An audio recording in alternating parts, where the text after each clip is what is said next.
Phase 1, the wrong search. 30 applications, 0 interviews.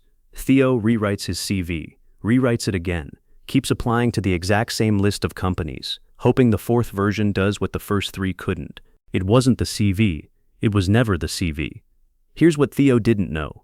A job advert can say visa sponsorship available in bold letters and still be a dead end. Only companies on the official Home Office register of licensed sponsors can issue a certificate of sponsorship, the one document that actually turns a job offer into a visa. No license, no certificate. No certificate, no visa. It doesn't matter how good the interview goes. Theo had been applying blind. 30 applications, and he had no idea how many of them were even real possibilities in the first place. Phase 2, the salary trap. Even at companies that could sponsor him, Theo hit a second wall: money. The general threshold for the skilled worker visa is £41,700 a year. Say that number out loud to a fresh graduate and watch their face fall. That's well above what most entry-level roles actually pay. But here's the twist almost nobody tells you. There's a lower rate, £33,400.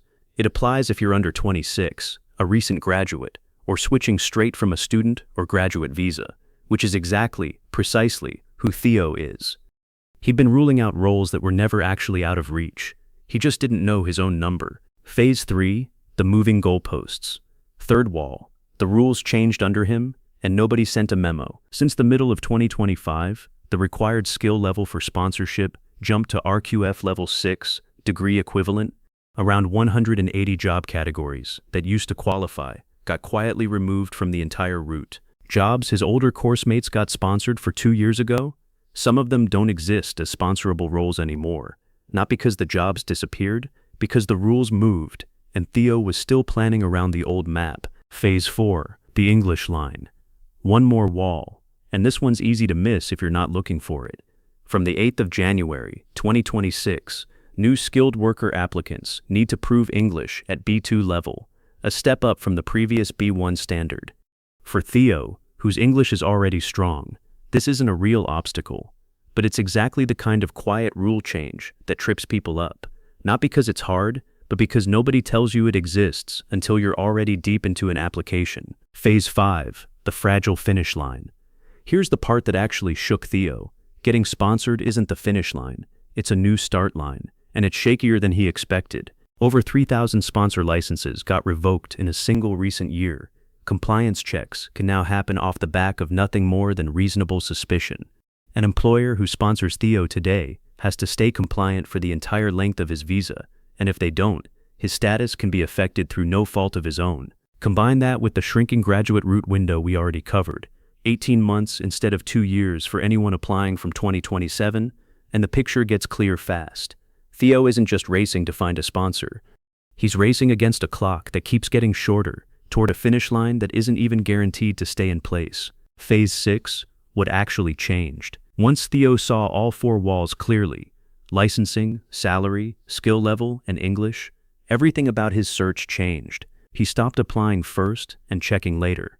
Now he checks the official sponsor register before he ever sends a CV.